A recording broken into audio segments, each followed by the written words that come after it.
que con unos socios que habíamos hecho una fiesta y nos había ido muy bien, tomamos la decisión de montar Candabu Producciones. Nos dedicamos a traer artistas internacionales. Entre ellos yo era manager, por ejemplo, de Ache Bahía, de este grupo del Onda Onda, de Danza la Manivela. Y trajimos a Diego Torres, Luis Miguel, Paulina Rubio, Shakira, Charly García, Fito Páez. Entonces trajimos un montón de artistas y con eso me terminé de pagar la carrera. Y a los 25 me presentan por primera vez la industria del network marketing, la industria de las redes de mercadeo. Empecé a ganar dinero y empecé a despilfarrar el dinero, al punto que ganaba 8,000 y gastaba 15,000. Y eso me llevó a mi segunda quiebra de $100,000 a los 30 años de edad. O sea, no es fácil afrontar que el banco te llaman a nuestros abuelitos a ultratumba para poder cobrarnos, porque cuando ya tenía las deudas pagadas, empecé a invertir mi dinero y empecé a generar ingresos pasivos, los ingresos que yo le llamo haciendo ni mierda. Claro. Aquí va una recomendación, es que ante cualquier inversión uno siempre debe tener un buen contador y un buen abogado. Cuando las emociones suben, la inteligencia baja. Hoy en día, las personas que son casadas, esposos o esposos, hay algo que yo le llamo infidelidad financiera. Son infieles financieramente. No es tu culpa nacer pobre, pero sí es tu culpa morir pobre. Perseguir un objetivo siempre tiene dos posibles desenlaces: acertar o aprender. Presentamos Ensayo y Error, un podcast que semanalmente nos permitirá, junto a nuestros invitados, explorar sus fracasos y éxitos. Hola, ¿qué tal? ¿Cómo están? Bienvenidos a este nuevo episodio de Ensayo y Error, donde podemos conversar con diferentes personas, profesionales, empresarios, para que nos compartan sus experiencias y sobre todo nos puedan enriquecer con sus aciertos y sus errores, y a través de esa experiencia poder seguir creciendo y acercándonos mucho más a nuestros objetivos.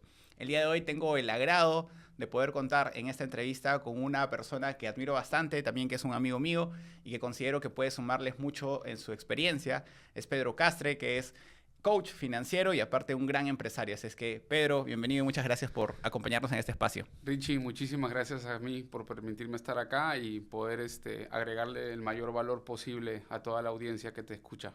Pedro, yo quiero empezar por una pregunta y quiero que tú te explayes y nos comentes quién es Pedro, quién es Pedro Castre, qué es lo que ha hecho, cómo empezó y en dónde está ahora. Claro que sí. Yo provengo de una familia de clase media, media baja. Tuvimos bastantes limitaciones económicas. Para que más o menos tengas una idea, para que nosotros podamos terminar el colegio, tanto mi hermana como yo, mis padres tuvieron que pedir beca completa. De lo contrario, no terminábamos la secundaria. Ahora, si no había dinero para terminar el colegio, pues menos para estudiar en una universidad privada. Mi hermana no tiene carrera universitaria. Quien te habla se empezó a preparar para estudiar en la UNI, en la Universidad Nacional de Ingeniería, que es una universidad pública donde el costo es prácticamente cero, por decirlo así. Claro. Sin embargo, por cosas de la vida, un amigo me lleva a la Universidad de Lima. Y esto puede sonar medio anecdótico, pero me acuerdo que cuando entramos a la Universidad de Lima, yo le digo a mi amigo que me había llevado a la universidad para averiguar sobre la carrera de Ingeniería Industrial, que era la carrera que queríamos estudiar, y yo ya estaba yendo a la uni, preparándome para el examen. Uh-huh. Me dice, oye, vamos a la universidad, ¿no? Entonces yo le digo, ya, estábamos adentro, y le digo, oye, voy a ir al baño. Y pues cuando llego al baño me doy con la gran sorpresa de que había papel higiénico en los inodoros, que había papel toalla, que había jabón para lavarse las manos, que había espejo y peor aún, que había puertas en los baños. Cosa que cuando yo iba a la uni tenía que llevar mi propio papel higiénico, no había jabón de manos, no había para secarse las manos, ni siquiera que bota aire caliente, no había nada, no había espejo, tenías que mirarte desde el celular y desde ahí poder peinarte si te querías arreglar. Porque claro, la situación era bastante precaria, una universidad pública versus una universidad privada, ¿no? Pero claro, llegué a la casa y le dije, papá, mamá, me gustaría estudiar en la Universidad de Lima, y me dijeron, no hay forma, o sea, no podían pagar esa universidad. Tomé la decisión de pagarme la carrera universitaria completa. Empecé emprendiendo y empecé haciendo fiestas de fin de finales, fin de parciales, fiesta de cachimbos. Estas fiestas que uno pagaba $20 y come y chupa todo lo que puedes. ¿En serio? Entonces, sí, así yo empecé. Y yo empecé como vendedor. O sea, de cada 10 entradas me daban una gratis. Y esa gratis yo la vendía. Entonces yo vendía 100 entradas, 150, 200 entradas. Y luego ya aprendí el modelo de negocio y luego empecé a hacer yo las propias fiestas. Ya como en sexto ciclo, mis amigos ya no se querían pelear por el trago ni por la comida, ya como que estaban en una onda más tranquila, ya estaban en sexto ciclo, a mitad de carrera, habían crecido, estaban con flacas, con flacos, y yo dije, ¿qué hago? Me faltan digamos, 2 años y medio o 3 años de carrera. Y ahí fue que con unos socios ya habíamos hecho una fiesta y nos había ido muy bien, tomamos la decisión de montar Candabu Producciones. Y Candabu es una empresa que hasta el día de hoy existe, se la quedó uno de los socios, que nos dedicamos a traer artistas internacionales. Entre ellos yo era manager, por ejemplo, de Axé Bahía, de este grupo del Onda Onda, de Danza la Manivela. Era manager de Exporto Brasil, donde está Brenda Carvalho y Paloma Fiusa. Y trajimos a Diego Torres, Luis Miguel, Paulina Rubio, Shakira, Charly García, Fito Páez. Entonces trajimos un montón de artistas y con eso me terminé de pagar la carrera. Yo me graduó en el 2004. Todas esos conciertos con tanto nombre reconocido, ¿fue dentro, cuando todavía eras universitario? Sí, eso fue desde los 21 años hasta los 20 años hasta los 24 años. Siendo universitario. Siendo Qué locura. universitario. A mí algo que me resuena mucho es el hecho de que uno no puede desear algo que no conoce. Correcto. Entonces, por ejemplo, el tú tener esa experiencia de ir y ver de repente, una nueva posibilidad, una nueva alternativa, te hace querer eso. O sea, por ejemplo, uno no puede decir, oye, es que a mí no me gusta de repente el paracaidismo si no he tenido de repente la oportunidad de hacerlo. O se ha dado el espacio para poder conocer un poco más sobre eso, ¿no? Correcto. ¿Cómo nace eso, o cómo tú empiezas a cambiar esa mentalidad? Porque es un tema de mentalidad, es un tema de enfoque. ¿Cómo, por ejemplo, te influye mucho el tema de familiar, el pensamiento familiar y llegas a ese tipo de cosas? No, de hecho mi papá ha sido empleado durante años, luego tuvo sus emprendimientos, no le fue bien en uno, de ahí volvió a hacer otro emprendimiento hasta que ya de ahí se volvió a emplear y se quedó ahí. Ujú. Pero yo lo aprendí porque como yo me dedicaba a la venta de estas entradas, entonces empecé a conocer toda la industria del entretenimiento, ¿no? Inicialmente con las fiestas y luego con las fiestas la mayoría de los productores de fiestas también hacían conciertos y ahí fue donde empecé a ir a los conciertos, empecé a trabajar, empecé a promover los conciertos y ahí me di cuenta que también había un nicho importante.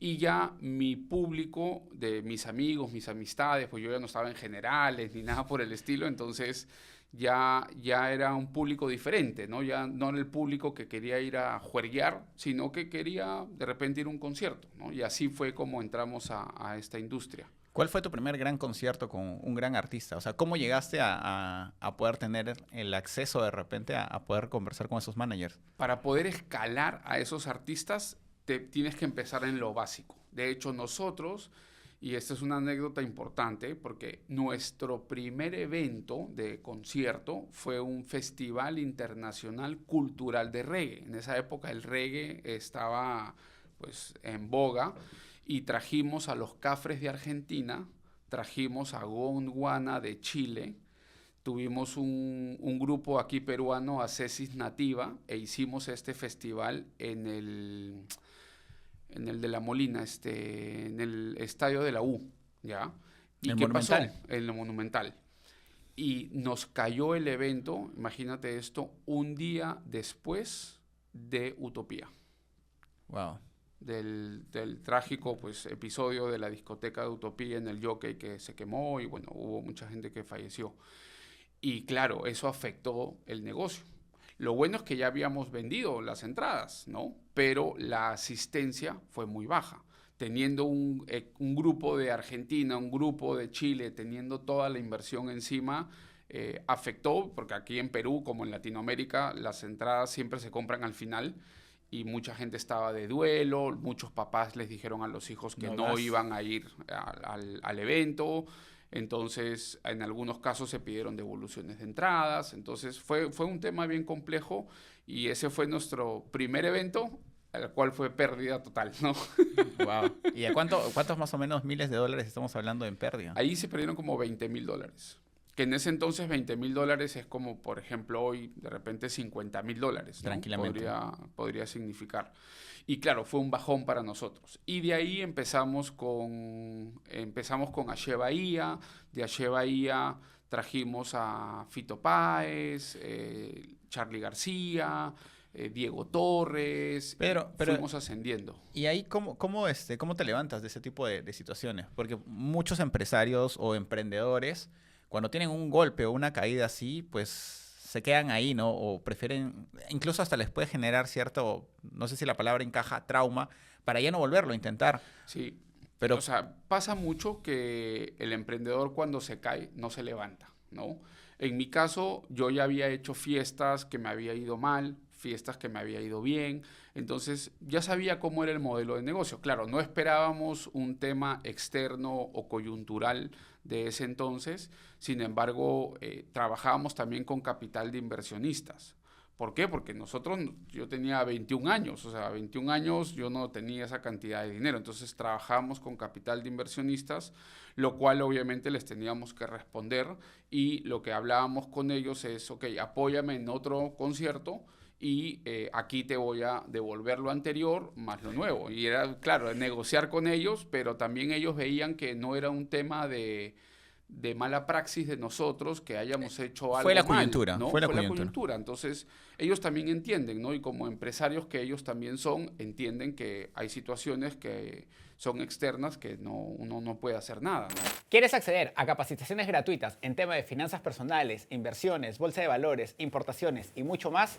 Pues únete a mi grupo de WhatsApp, en el cual vas a poder aprender y recibir enlaces para que te capacites en vivo y de esta forma puedas seguir aprendiendo día a día.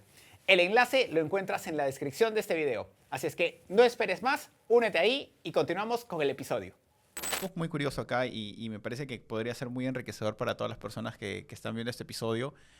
Y es el hecho de cómo consigues inversionistas, cómo llegas a venderles o a proponerles la idea que tú tienes para que se sumen y sobre todo cómo pueden llegar a confiar de repente en alguien que a simple vista puede verse muy joven, ¿no? 21 Claro. años. Entonces, Sí.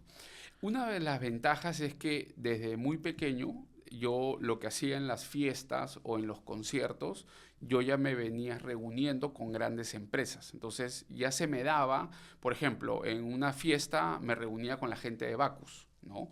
Para poder tener cerveza en los locales. Entonces para mí ya era como que al comienzo era el roche, el miedo de soy chibolo, ¿no? Voy a claro. ir.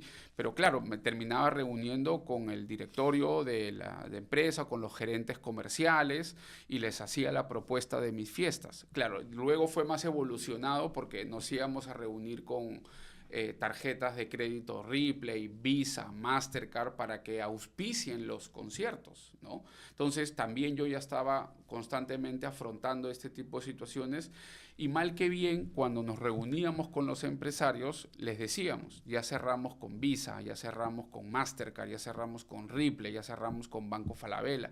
Y eso también para los inversionistas era como un respaldo, ¿no? Decían, estos chibolos están logrando algo pucha, estas empresas están confiando en el artista, están confiando en estos empresarios jóvenes y pues como yo no voy a apostar por ellos, ¿no? Entonces, claro, no era que hacíamos un levantamiento de capital y eran un montón de inversionistas, de repente lo hicimos en algún momento en fiestas, que eran más pequeñas, 2, 3 amigos que sí tenían mucho dinero, pero en el caso de los empresarios era uno normalmente o dos que se bancaban todo el concierto y ellos también nos pedían con sus abogados ciertas garantías, ciertos contratos que firmábamos y el accionariado no de la empresa sino de las utilidades del evento como tal, ¿no? Y que los primeros dineros que salgan de Teleticket, porque salíamos a la venta en Teleticket, ese dinero regrese a las cuentas de ellos antes de pasar por nuestras manos. Entonces firmaban un contrato con Teleticket, ellos aseguraban que haya una canalización de flujo, de que el dinero de Teleticket, de la venta de entradas, Hoy en día no te lo entregan hasta que el artista se va, pero antiguamente pues tú vendías y Teleticket cada jueves te repartía el dinero. Entiendo. Entonces esa canalización de flujos era para que el empresario recupere su capital hasta un monto del recupero del capital y de ahí en adelante ya sí lo repartíamos para poder redividir las utilidades, ¿no? Y cubriríamos los costos de alquileres de proyectores, de las luces, el sonido, alquiler de los escenarios, de las tarimas, bueno, todo lo que haya que contratar. ¿Y y en qué momento tú decides separarte de ese proyecto e iniciar otro? ¿Con qué proyecto seguiste después? Eso fue en el 2004. A los 24 años tomo la decisión de abrirme de la industria del entretenimiento, de los conciertos, básicamente, de Candabu, y monto con un socio que él es arquitecto y había ganado un espacio del ambiente metrosexual en Casacor, ¿no? En la época que metrosexual no era muy sonado, era como, Claro. ¿no? O sea, eso no era un término muy usado, ¿no? Hacían reportajes y todo eso cuando Claro, recién hacían empezaba. reportajes y todo. Entonces él había participado en un evento de arquitectura, decoración y diseño. Yo me acuerdo que me junto con él en Laritza y en una servilleta me cuenta del proyecto que tenía en mente. Yo acababa de salir de Candau y le dije, pues vamos, o sea, vamos a hacer el proyecto, ¿no? Y nos montamos una exposición de arquitectura, decoración y diseño en Asia, frente a Wong, en el balneario más exclusivo de nuestro país. Y empezamos a montar, hicimos una negociación con el Boulevard de Asia, con los dueños, teníamos un local de 5.000 metros cuadrados y al cabo de un año en ese negocio me gané más de $40.000, ¿okay? Pero en deudas. Qué gran negocio. Esa fue mi primera quiebra financiera. Le metí todas las balas de Candabu, de lo que había ganado, de la venta de mis acciones, de todo, y lo metí allá y no fue mal en el negocio, o sea, no fue bien, ¿no? Nosotros esperábamos, obviamente, que nos vaya bien, pero no fue mal. Y eso fue entre los 24 y los 25 años de edad. O sea, a los 25 años ya tenías una deuda de $40.000. De $40.000. Que ¿no? para ahora tranquilamente ya estamos hablando de como 70, 80 Como mil. 70, Tranquilamente. $80.000. Y claro, yo estaba ahorcado, eran deudas en tarjetas de crédito, préstamos de familiares, préstamos de amigos, porque el negocio lo queríamos sacar adelante y por sacarlo adelante, pues Le seguíamos, inyectabas. inyectábamos. Yo me iba 2, 3 veces a Asia en el día. Iba, regresaba, pucha, era fuerte. Nos quedábamos en hotelitos por ahí nomás, así que pagábamos para dormir con mi socio. No te estoy hablando de un hotel de lujo ni nada, o sea, eran unos cuartitos ahí para poder dormir, descansar. A veces dormíamos en el carro, porque no teníamos la plata ni para regresarnos por la gasolina, ni pagar los peajes, ni para poder pagar un hotel, ¿no? De que 40 soles la noche, sino nos dormíamos en el carro y ya hacíamos lo que podíamos por sacar el negocio adelante. Y a los 25 me presentan por primera vez la industria del network marketing, la industria de las redes de mercadeo. Claro. Y ahí es donde tomo la decisión de unirme. Me acuerdo que para unirme necesitaba $1.000. Y yo, como yo ya estaba acostumbrado a pagar intereses por el capital que nos prestaban para los conciertos, para las fiestas y todo. Me acuerdo que a mi amigo le digo, ok, préstame $1.000 de tu tarjeta de crédito y te pago el 50% de rentabilidad mensual. Mensual. Ni siquiera era anual, era una locura.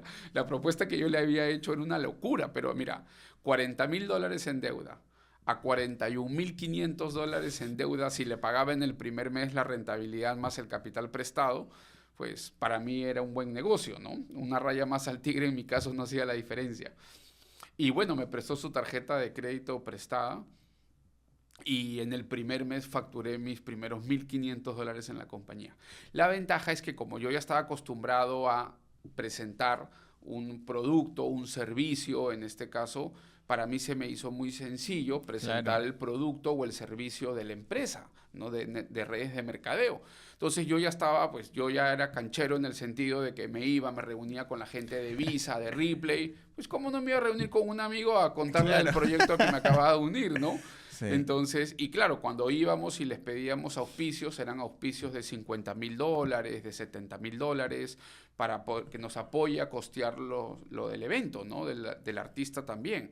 Teníamos que negociar con hoteles para que no nos cobraran los hoteles, sino que los artistas se quedaran en los hoteles a cambio de canje también de entradas o canje para que todo el personal vaya al concierto, cosas así, ¿no? O a los huéspedes, digamos, de los hoteles también les dieran un sorteo de que los huéspedes que se queden entre tal temporada y tal temporada iban a hacer un sorteo para que ellos puedan ir a los conciertos de los artistas que traíamos a cambio de que nos dieran el hospedaje. Entonces, pues se me hizo dentro de todo sencillo y me gané mis primeros $1,500, ¿no? Y le devolví el dinero a mi amigo, le devolví sus 1,000 de capital, sus $500 de rentabilidad. Qué buen negocio hizo tu amigo. Claro que eso sería una locura hoy en día, Sí. 50% mensual. Y ya de ahí, pues me enfoqué, ¿no? En el negocio del network marketing. Me acuerdo que hicimos el evento Asia Decor, se llamaba, en el 2005 nuevamente, para el 2006. Nos fue re mal también, porque fue la última jalada. Ahí, en el negocio que te hace tener una deuda de $40,000, ¿qué hubieras hecho diferente? Creo que, o sea, igual la experiencia fue buena porque yo no conocía de arquitectura, ni decoración, ni de diseño, no tenía ni idea de quiénes eran los más top en ese entonces y me metí en una industria que no conocía, pero por mi socio, que sí era arquitecto y él había ganado este espacio en Casacor, que es una empresa que hace durante años Y lo sigue estos haciendo hasta eventos ahora. y lo sigue haciendo hasta el día de hoy. Y yo lo que hubiese hecho diferente es no enfocarme en que, el resultado del proyecto quede bien como que queríamos que quedara, que quedó espectacular, sino enfocarme más en vender. Porque yo estaba más enfocado, yo veía la parte operativa y logística, entonces para mí lo más importante era que todo esté bien condicionado, que los La experiencia del espacios usuario se sea terminen, genial. claro, sea increíble.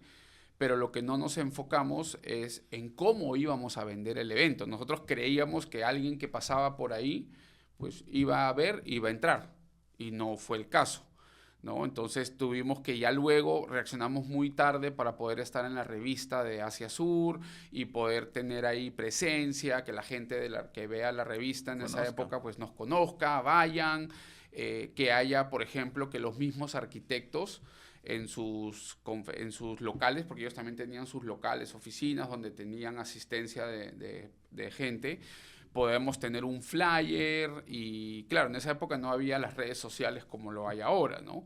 Pero enfocarnos en vender. Yo creo que lo que nos faltó es vender el evento. O sea, nos enfocamos en la construcción, en que todo quede lindo, en súper arquitectos que teníamos a la cabeza, pero no nos enfocamos en vender. Y ahí hay algo que me gusta mucho que hacen una similitud con McDonald's, ¿no? ¿Cuántos de nosotros conocemos que hay una hamburguesa mucho mejor que McDonald's? Claro.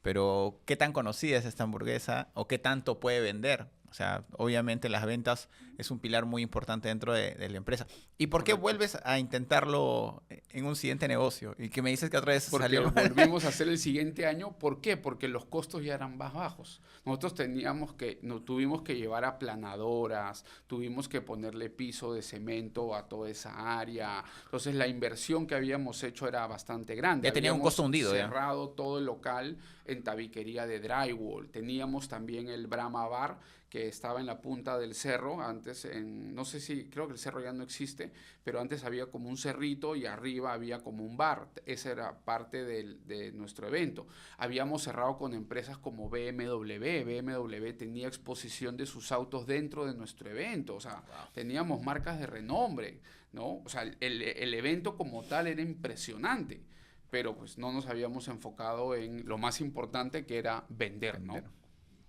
Entonces vuelven a intentarlo. ¿Y qué Volvemos pasó? a hacer porque el costo ya era muy bajo, ya teníamos todo levantado. Y nada, igual no nos funcionó, ¿no? Para el siguiente año nos costó tener otros arquitectos. Como no había pegado el año anterior, la gente pues no fue como el boom, ¿no? Oye, hay que ir, ¿no? Como que abrían una discoteca y todo el mundo se pasaba la voz, entonces el siguiente año todo el mundo quería ir a esa misma discoteca. Entonces en nuestro caso no había pegado como creíamos, pero como ya teníamos el costo fijo, digamos, pagado o ya la construcción hecha, dijimos, nos va a salir mucho más barato. Entonces vendimos, pero no como esperábamos y no nos permitió recuperar, ¿no? Entiendo. Y yo la deuda la pagué enfocándome en el negocio de network marketing. De hecho, yo soy producto de las redes de mercadeo. O sea, yo conozco esta industria y me uno a ella, y cuando yo la comparo con la empresa, no había costos fijos, yo lo hacía en mi tiempo libre, generaba ingresos adicionales.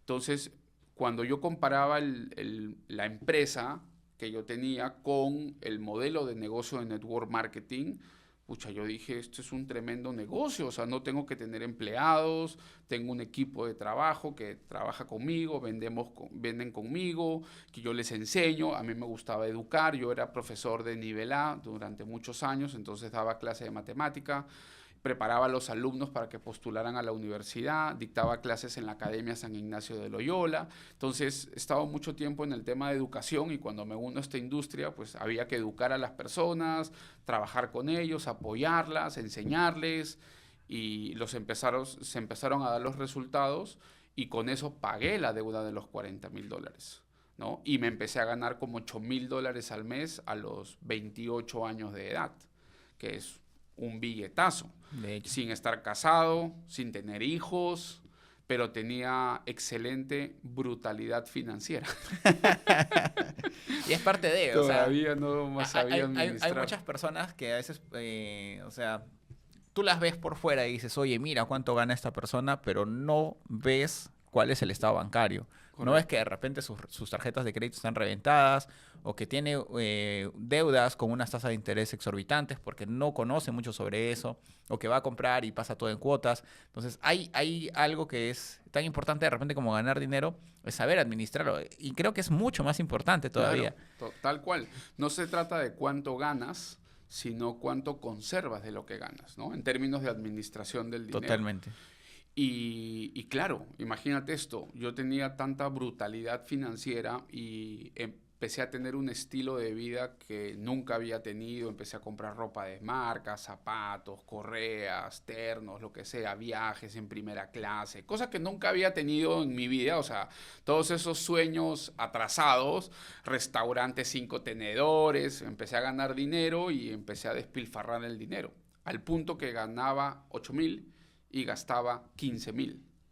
Y eso me llevó a mi segunda quiebra de $100,000 a los 30 años de edad. Y ojo, sin nada a mi nombre, porque algunas veces me han preguntado, pero Pedro, claro, tenías un crédito vehicular, tenías un crédito hipotecario, y ahí está la deuda de los 100,000. No tenía ni carro a mi nombre, o sea, no tenía nada a mi nombre. Entonces, la deuda era bien fuerte, ¿no? La que tenía que pagar. Como ya lo había hecho una vez, con los 40,000, pues sabía cómo, digamos, cuál era el camino, ¿no? Ujú. Pero fue duro porque ahí a los 30 años me entero que iba a ser papá.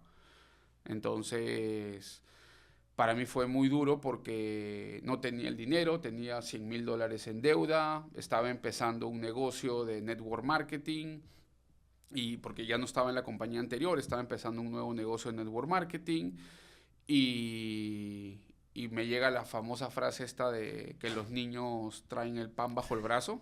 Ya. Yo dije, el pan, también me tienen que traer una franquicia de panadería, porque ¿Cómo voy a salir de esto? ¿cómo voy a salir de esto, ¿Cómo, no? cómo te enteraste de eso de ahí? O sea, me llamó la mamá que al mes que nos habíamos dejado de ver, y me dijo, ¿no? Oye, te tengo una noticia, ¿no? Y yo, ¿qué noticia? Pues en esa época no, hablábamos por Skype. O sea, Claro, te hablo de ahí no había Zoom hace ni nada. muchos años. Mi hija ya tiene 13 años. Y me dijo, vamos a ser papá y mamá. Y yo, ¿cómo? O sea, si yo no hice nada. Y así fue, pues, que me enteré que iba a ser papá, y le dije, bueno, pues vamos para adelante, ¿no? Yo voy a asumir mi responsabilidad. Y claro, ahí mentalmente, físicamente, cambió mucho mi vida en el sentido de que ya el trabajo ya no era para mí, ¿no? En temas de ganar dinero, sino ya enfocado en comprar pañales, en comprar leche, en pagar la deuda que tenía, ¿no? Y fue así que, bueno, yo ya venía educando mi mente y acá te comparto, Richie, dos secretos o dos de mis mejores, dos de mis secretos mejores guardados, ¿ya? Número uno es tener acceso a la información. Hoy en día tenemos acceso a mucha información a través de las redes sociales, los podcasts, o sea, en fin, hoy en día puedes acceder a mucha información.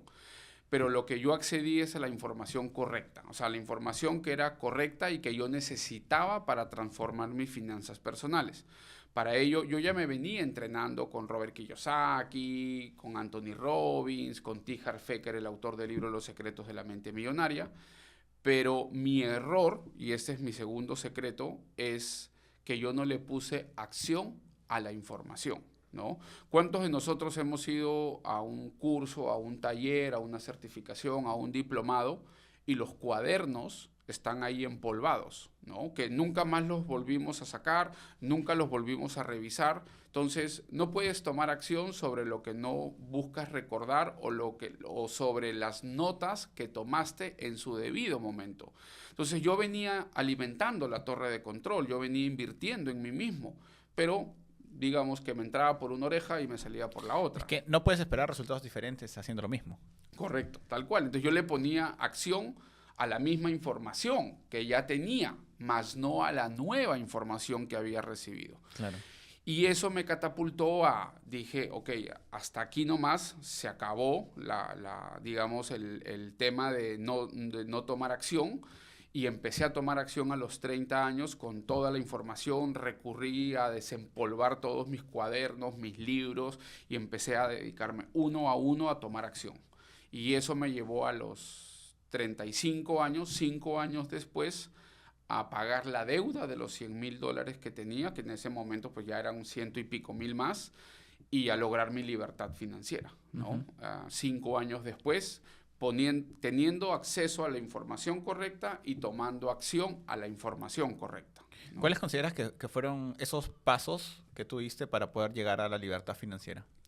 Primero, liberarme de las deudas, porque conseguir tasas de rentabilidad superiores a las tasas de interés que tienen los bancos, especialmente en tarjetas de crédito, que pueden llegar a un 80% de TEA, y una tasa de costo efectiva anual de TCA puede llegar a 170, 180%. Es criminal, o sea, ¿dónde vas a conseguir una rentabilidad a ese nivel?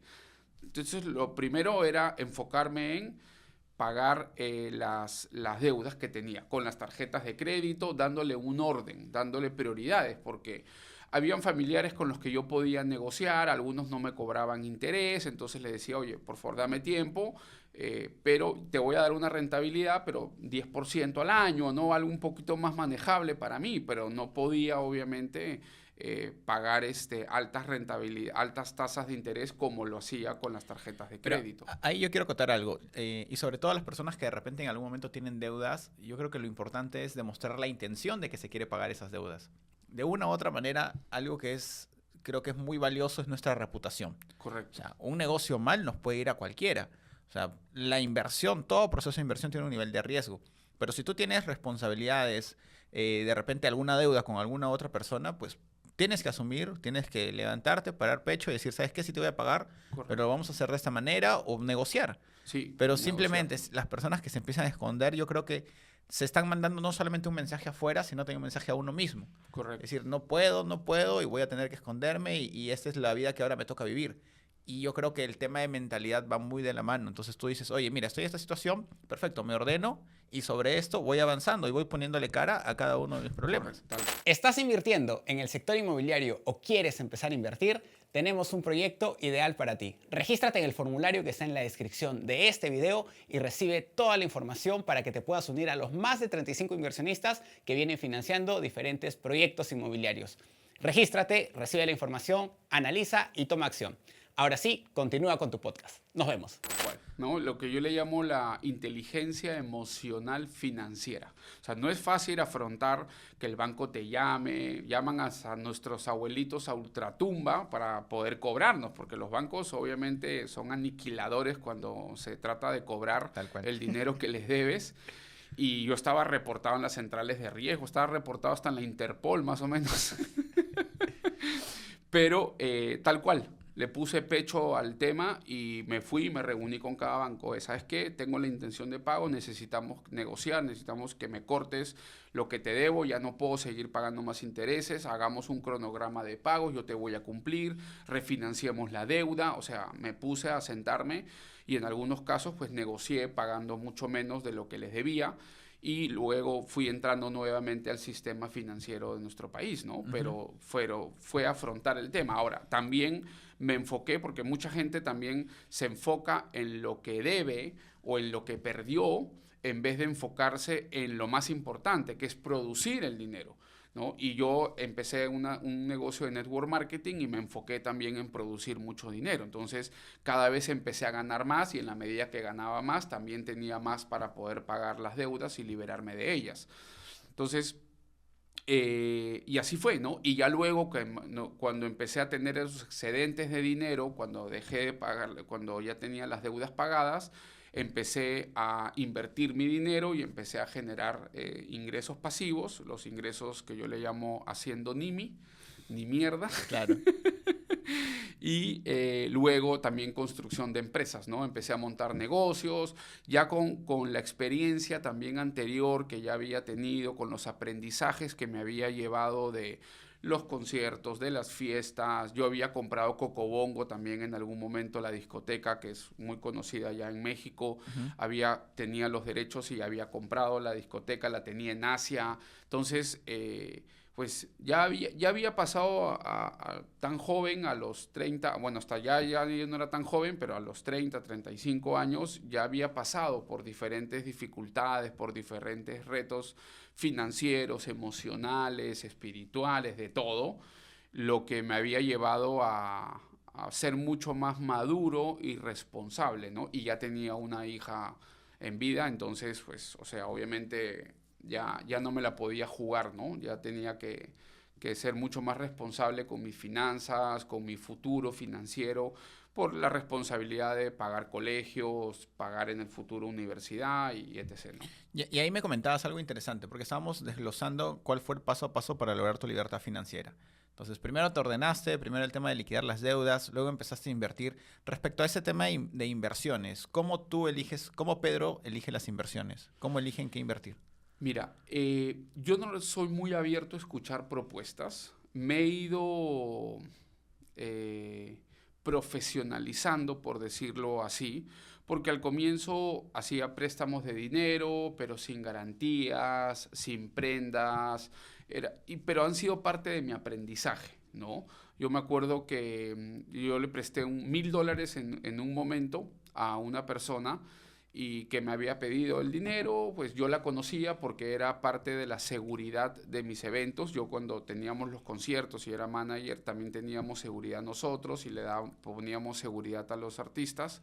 Entonces, esta persona pues de confianza, entre comillas, que la veía constantemente porque paraba con nosotros 24 horas, me pidió un billete de $1,000, ¿no? Entonces yo me acuerdo que le dije, ok, pues yo te los puedo prestar.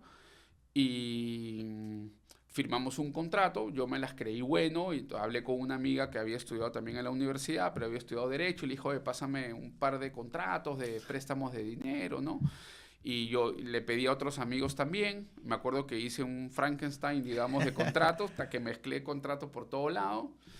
Y yo había hecho una prenda mobiliaria de un vehículo, de una camioneta que él tenía. Y yo dije, pues rey, ¿no? O sea, estoy cubierto, ¿no? Y me acuerdo que el primer mes no me pagó, segundo mes no me pagó, tercer mes no me pagó, cuarto mes me apagó el celular, quinto mes lo fui a buscar a su casa, salió y dijo que no me podía pagar, que había tenido unos problemas. Y bueno, dije, pues voy a ejecutar mi garantía, ¿no? Según yo, había hecho bien las cosas. Por eso que aquí va una recomendación, es que ante cualquier inversión uno siempre debe tener un buen contador y un buen abogado, ¿no? Para que proteja tu inversión. Y así fue que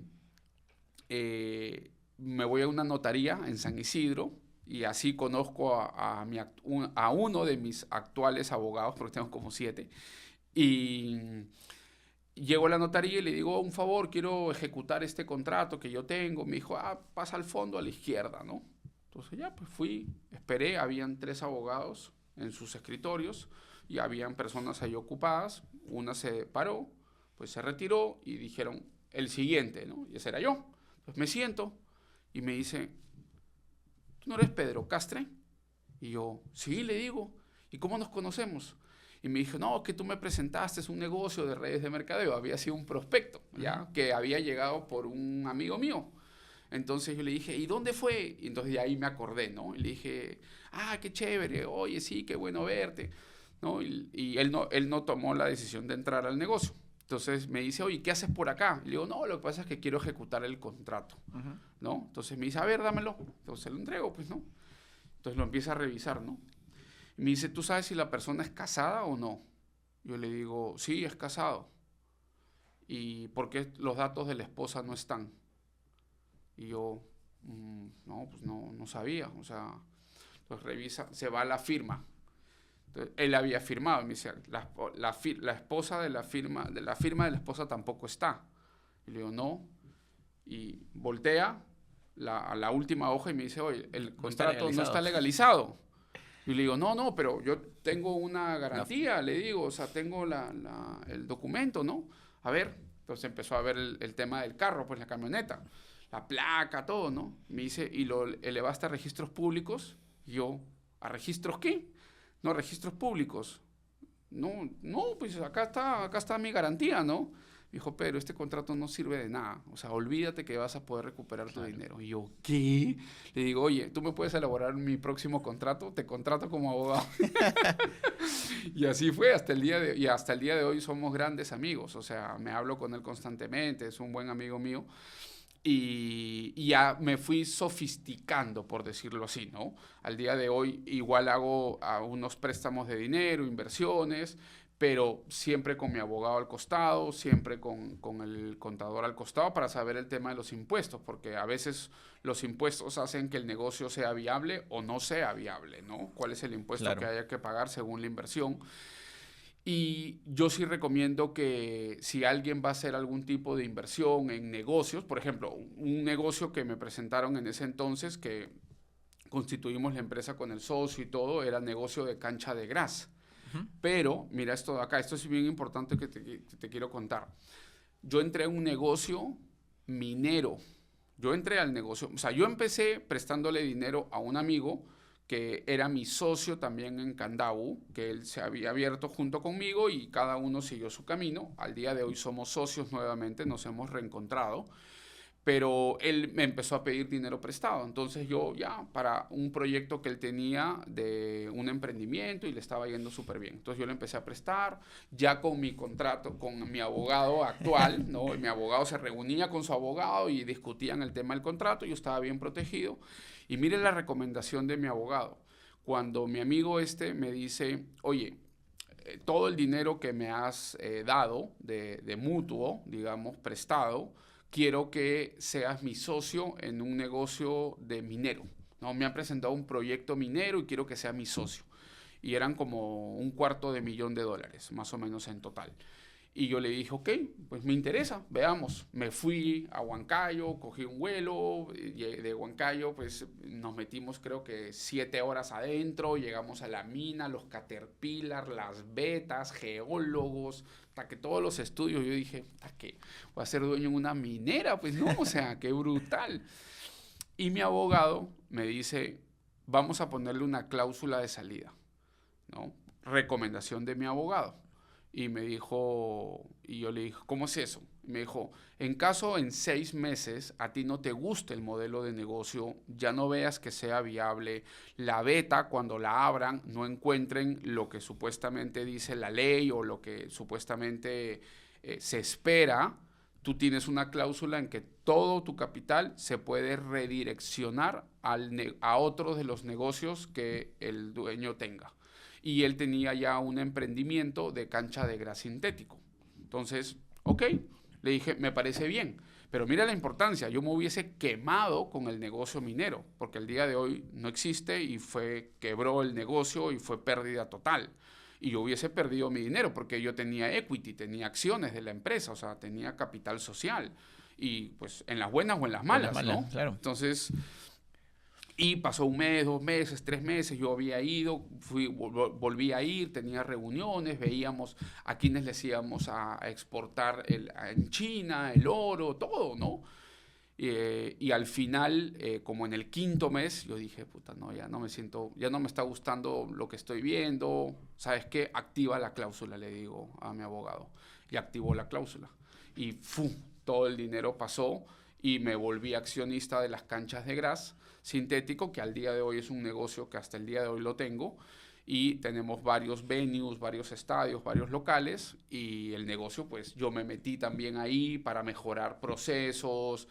Los pagos anteriormente, los cobros se hacían sin máquina registradora, entonces empecé a sistematizar todo el negocio, que el administrador compraba según lo que le provocaba, si charadas o morochas, y no había un proveedor grande, mayorista, al que le compráramos todos los insumos de los rehidratantes. Sí, ¿no? Ordenamos toda la casa, pusimos cámaras, control, para que no nos robaran el dinero. Se manejaba mucho en ese entonces efectivo, no habían pagos con tarjeta de crédito, no había Yape, no había Plin, no había nada.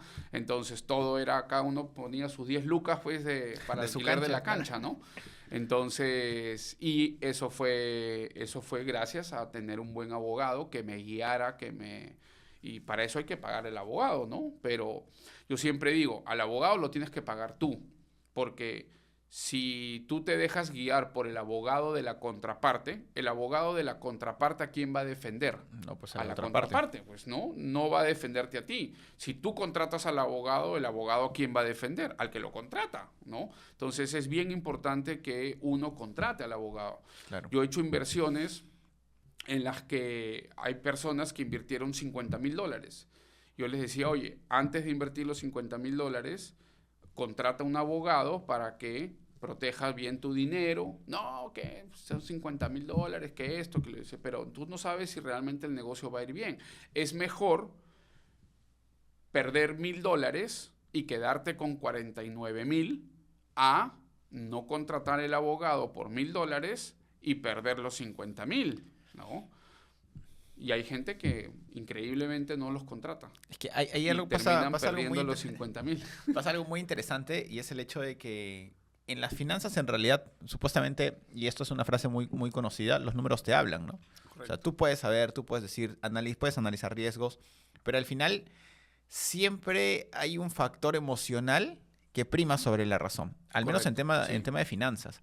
Por eso es uno de los términos que tú utilizas, me gusta mucho y es muy cierto. O sea, tienes que tener un control emocional financiero. Tal cual. Y tienes que conocerte para poder llegar a ese punto. O sea, si tú no llegas a conocerte cuáles son tus detonadores, no vas a poder controlar ese tipo de inversión. Y ahí es donde fallamos de repente la mayoría de personas al no poder retener el dinero que hemos ganado con tanto esfuerzo. Correcto. Interrumpimos tu podcast para poder comentarte que si quieres brindarle un beneficio especial a tus colaboradores o clientes, contáctanos para poder conversar y brindar una capacitación, ya sea de forma presencial o virtual, en temas de finanzas personales, emprendimiento e inversiones. El formulario de contacto está en la descripción de este video. Ahora sí, continuamos con el podcast. Hay una frase para resumir lo que acabas de decir, Richie, que me gusta mucho, es cuando las emociones suben, la inteligencia baja, ¿no? Y a mí me pasó, por ejemplo, en pandemia, ¿no? Dicen que hasta el mejor cazador se le escapa la paloma. Y aunque uno habla de finanzas y todo, a mí también se me ha escapado la paloma. Y me acuerdo que en pandemia un amigo, que era mi amigo, o sea, emocionalmente mi amigo, yo creía que era mi amigo, me dice, oye, Pedro, préstame un dinero para poder cubrirlo de mis planillas, ¿no? Entonces, en esa época, claro, no se podía hacer un contrato, no se podía mandar letras de cambio por digamos, estos deliveries, todavía estábamos en plenos días encerrados todos, no había notarías abiertas como para poder legalizar la firma, no había nada de eso. Entonces, pues este era mi amigo, ¿no? Entonces yo le dije, ok, me ofreció una tasa de interés bien atractiva mensual por 3 meses. Entonces yo dije, las emociones suben, la inteligencia baja, ¿no? Y era mi amigo. Entonces le presté el dinero, le hice la transferencia bancaria, el voucher, todo. Te estoy hablando pandemia 2020. Habrá sido abril, mayo del 2020. O sea, el 15 de marzo del 2020 fue que arrancó todo el tema. Y no me cumplió. Terminé, cuando ya se abrieron el tema de trasladarte, me fui caminando a su casa, para la dirección que yo tenía del documento, digamos, o del DNI que le había pedido. Ya no vivía ahí hace muchos años.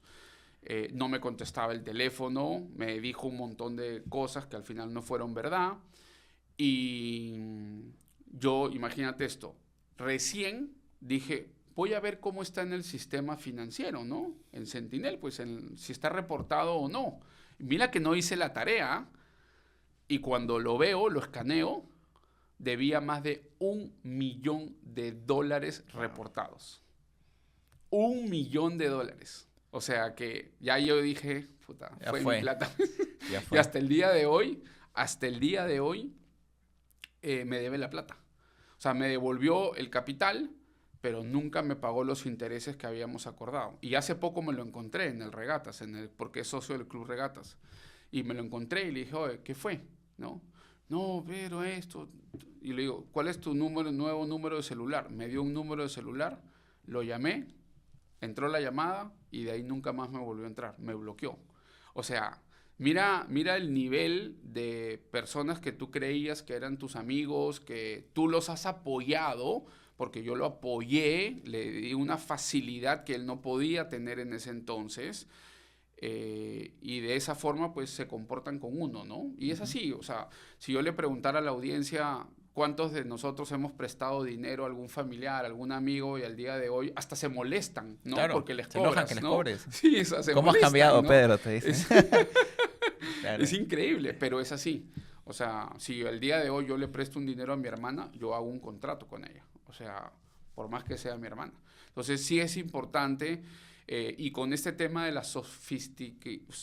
ser más sofisticado con el tema de las inversiones, yo ya, por ejemplo, ya no solamente lo reviso en Sentinel. Yo hoy en día contrato a mi abogado y tengo una tarifa con él especial que me hace una búsqueda completa. O sea, yo lo busco en Sentinel, ¿no? Y yo veo qué es lo que tiene, qué deudas tiene, si tiene letras protestadas o lo que sea, pero lo busco a nivel civil, lo busco a nivel penal. A ver si tiene cheques girados, si tiene denuncias por libramiento indebido, si tiene demandas de juicio de alimentos. O sea, si no es responsable con sus hijos, Imagínate. ¿cómo va a ser responsable con mi plata? O sea, jamás lo va a hacer. Entonces ya es donde uno va viendo con quién te vas a asociar, con quién vas a invertir, con quién vas a hacer negocios. Entonces uno no puede ya hoy en día, en 2024, no puedes invertir a ciegas, no puedes, porque todos los que te vayan a vender un proyecto, un emprendimiento, un negocio, todos te lo van a decir que es la mejor del mundo, es la mejor oportunidad que ha llegado a tu vida. Todos te lo van a vender lindo, pero lo que tú no sabes es cuál es el backstage, cuál es lo que está detrás de bambalinas, ¿no? Exacto. Incluso yo hoy en día recomiendo esto, ¿ya? Esto también lo voy a comentar, Richie, aunque no sé cómo vaya a resultar en las familias, pero hoy en día, las personas que son casadas, esposos o esposos, hay algo que yo le llamo infidelidad financiera. Son infieles financieramente. ¿En qué sentido? En que la esposa hizo compras de ropa, zapatos y tiene deudas en las tarjetas de crédito y claro, no le ha dicho al esposo. Y probablemente se encuentra en las centrales de riesgo en rojo porque ni siquiera el mínimo pudo pagar. Como el esposo se fue de tragos con los amigos y estaba borracho y dijo, yo pago la cuenta, sí, ¿no? Yo invito a todos.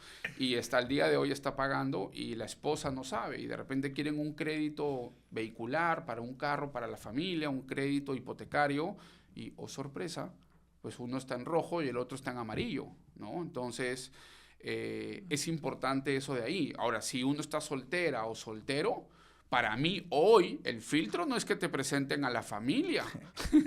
El filtro Eso es corte. Ese filtro de me presentó a la familia, ¿no? Y ya cuando te presentan a la familia es serio, pues no es formal.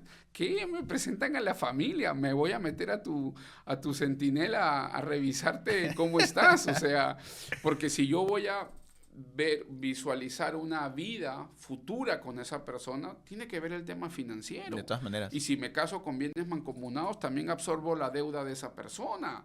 Entonces, es importante, o sea, si estás saliendo, pues no, sal y diviértete, pero si estás pensando en algo a futuro, o sea, el filtro lo tiene que pasar, ¿no? De todas maneras. Pero ahí yo tengo 3 preguntas para ir cerrando y en verdad esta charla creo que nos va a quedar corta y probablemente tengamos que tener una más. Yo quiero saber cuál es la rutina que tú sigues. ¿Cuál es tu rutina durante todo el día? ¿Qué es lo que estás haciendo ahorita? Ya, ahorita yo me despierto normalmente, o sea, la rutina diaria, ¿no? Sí. Sí, normalmente me despierto, bueno, obviamente me despierto. ¿Plan de qué hora? Agradezco todo, 6:30, 7 de la mañana por a más tardar. Y lo que hago es medito y de ahí leo, como normalmente entre media hora a una hora, ¿ya? Y escucho unos devocionales, que a mí me gustan en la mañana escuchar los devocionales y medito y leo. Eso es parte de mi rutina mañanera. Y ya de ahí me pongo en actividad. Me baño, me cambio y empiezo a hacer mis cosas, ¿no? Ahorita que tengo mi segundo hijo que acaba de cumplir 1 año, pues lo llevo también a las clases de estimulación temprana por la mañana, estoy con él, a veces en la tarde salimos al parque. O sea, realmente estoy tratando de disfrutar también tiempo con mi familia. Y durante el día, pues igual veo mis negocios, reuniones, veo cosas así. Pero no es que tenga una rutina exacta, ¿no? Y ahorita estoy llevando también todos los jueves de 10 de la mañana a 1 de la tarde unos cursos de crecimiento espiritual, ¿no? Porque yo durante mucho tiempo lo llevé el curso, pero me desconecté de la fuente, ¿no? De Dios. Y ahora estoy retomando. Ahora yo tengo una vida pasada que yo iba a ser cura, ¿no? Eso mucha gente no lo sabe. Entonces, sí, yo iba a ser cura. Entonces hice promesa para discernir mi vocación, todo el tema. Pasaron temas y yo tomé la decisión de salirme de ahí. Y de ahí pues no encontraba mi camino espiritual y ahora lo estoy retomando, ¿no? Con estas meditaciones, con el tema de los devocionales, con la lectura. No me estoy leyendo libros de finanzas ni nada, me he leído muchísimos libros de finanzas, pero estoy entrando a un trance más espiritual, más de autoconocimiento, del ser, ¿no? Del ser con S con mayúscula, ¿no? Perfecto. Qué interesante. Y yo creo que eso es muy valioso y es parte de las etapas que a veces creemos que primero tenemos que tener como que dinero para recién empezar a preocuparnos. Yo creo que eso es algo muy transversal a cualquier etapa que nos encontramos y nos va a dar esa fortaleza para poder afrontar ya sea las buenas situaciones, las malas situaciones, porque lo bueno pasa, lo malo pasa y todo va a pasar, pero en medida en lo que va a quedar eres tú y lo que has podido aportar a tus seres queridos y a la sociedad en general. Sí, tal cual. ¿Cuál es tu frase y tu libro favorito? Libro favorito, bueno, para mí el hombre que cambió mi vida, aunque yo soy heterosexual y me gustan las mujeres y bueno, hoy en día solo me gusta mi mujer, que es mi esposa, pero Kiyosaki yo siempre digo que es el primer y el único hombre que he amado en mi vida, ¿no? Entonces, para mí, Padre Rico, Padre Pobre siempre va a ser el libro que voy a recomendar para el que no lo haya leído y ojo, para el que ya lo haya leído, es importante que lo vuelva a leer. ¿Por qué? Porque el libro contiene la misma información, pero tú no eres la misma persona. Incluso puede ser que vuelvas a leer el libro, eso es un libro cabecera para mí, porque puedes volver a leer el libro en este momento, lo pudiste leer hace 1 año atrás, 2 años, 5 años, y dices, puta, ¿esto en qué momento estaba? Yo nunca lo leí. Cabezón, cabezona, claro que estaba en el libro, siempre estuvo, solo que en ese momento la información no era para ti, ¿no? Ahora estás en una situación diferente, has evolucionado o has involucionado también y ahora esta información es la que requieres, ¿no? Entonces, para mí, empezando por Padre Rico, Padre Pobre y el segundo libro, El cuadrante del flujo del dinero. Puta, ese libro brutal. Y ahí habla mucho del tema emocional y espiritual en los negocios. Ese libro también me parece espectacular y toda la saga, ¿no? Sí. Robert Kiyosaki tiene una cantidad de libros que nos ha regalado, pero que muchas veces los subestimamos, porque decimos, Correcto. padre rico, padre pobre, todos los recomiendan, pero creo que las personas que emiten de repente ese tipo de comentarios no han profundizado un poquito más, o sobre todo han interiorizado el mensaje que Robert quiere compartir con todos. Tal cual. Yo quisiera hacerte esta pregunta y también que nos comentes un poquito acerca de qué recomendaciones les vas a dar a tus hijos en cuanto a finanzas o en cuanto a la vida. O sea, De hecho, mi hija, por ejemplo, y mis ahijados, yo desde muy pequeños les he venido enseñando el tema de administración del dinero, de págate a ti mismo primero, ¿no? Que mucha gente confunde pagarse a sí mismo primero con mimarse, engreírse, irte de juerga, irte a un buen restaurante. Básicamente, pagarse a sí mismo primero es de las propinas que recibe mi hija o mis ahijados, lo que sea, antes de gastar el dinero en dulces, en lo que ellos quieran comprarse, deben de separar un porcentaje para el ahorro, ¿no? Entonces, eso ya al día de hoy lo tengo con mis ahijados, que son mayores. Por ejemplo, ellos invierten conmigo. O sea, mi ahijado ya tiene más de $1,000 invertidos, ¿no? Y uno diría, pero pues en esa época tenía 10 años. Pero desde los 10 años, desde chiquito, los vengo enseñando. Y a mi hijo, el menor, el que tiene 1 año, por ejemplo, desde los 10 meses, bueno, desde los 0 meses, le vengo diciendo, Amado, porque se llama Amado, Amado, ¿quién es el campeón? ¿No? Y yo le agarraba la manito y le señalaba el pechito, ¿no? ¿Quién es el millonario? ¿Quién es el exitoso? ¿Quién es el libre financieramente? Y hoy en día, a los 10 meses, ya tiene 1 año, pero desde los 10 meses, tú le preguntas, Amado, ¿quién es el campeón? se golpea Y su se hace pechito. así, se golpea el pechito. ¿Quién es el millonario? ¿Quién es el libre financieramente? Y te hace así. Es impresionante. O sea, es impresionante cómo uno puede moldear o enseñarle a los hijos las cosas, ¿no? Y hoy en día mis hijos, o sea, mi hijo, especialmente el segundo, que acaba de nacer, yo nací en cuna de palo, ¿no? Mis hijos nacen en cuna de oro. Es muy diferente la realidad de la que yo nací de la realidad en la que nacen mis hijos, ¿no? Por eso que la frase, ya para complementar, hay una frase de Bill Gates que me gusta mucho, que dice, no es tu culpa nacer pobre, pero sí es tu culpa morir pobre, ¿no? Porque la responsabilidad finalmente es de uno, ¿no? De qué tanto te educas, qué tanto aplicas y qué tanto enseñas también a otras personas sobre educación financiera y en general, ¿no? Hablo de educación financiera por lo que nosotros estamos metidos en el rubro, pero de lo que uno quiere aprender, ¿no? Y quiere enseñar. Correcto. Pero yo creo que les des un mensaje donde te pueden seguir, que les comentes dónde pueden obtener información acerca de tu certificación financiera y que a partir de eso también ya estemos cerrando este gran episodio que ha sido un súper gusto conocer atrás de bambalinas también qué es lo que hizo que Pedro sea actual coach financiero, ¿no? Gracias Richie. Sí, miren, invitarlos a la primera y única certificación en libertad financiera de Latinoamérica, que se va a dictar este sábado 7 y domingo 8 de septiembre en Lima, Perú. Pueden acceder a mis redes sociales como Pedro Castre, en todas mis redes sociales, especialmente en mi Instagram, estoy como pedro.castre, y en el link de mi perfil, de la biografía, ahí van a poder acceder a un número de WhatsApp directo para que te puedan enviar toda la información. Este es un evento que te enseño desde lo más básico, requete básico de administración del dinero hasta lo más avanzado en inversiones. Son 2 días completos de 9 de la mañana a 9 de la noche y tiene 2 acompañamientos virtuales para la implementación de la información que van a recibir. Buenísimo, si es que ya saben, vayan a seguir a Pedro a sus redes sociales, igual las vamos a dejar aquí abajo también en la descripción de este video, y ha sido un súper gusto para mí poder compartir este espacio y sobre todo seguir sumando, buscando compartir experiencias, vivencias, aciertos, errores de todas las personas a las cuales invitamos. No se olviden de suscribirse a nuestro canal, de seguir compartiendo los diferentes contenidos que hacemos a través de las redes sociales, Instagram, TikTok, Facebook, para así seguir llegando con esta información a muchísimas más personas. Nos vemos en un próximo episodio. Hasta luego.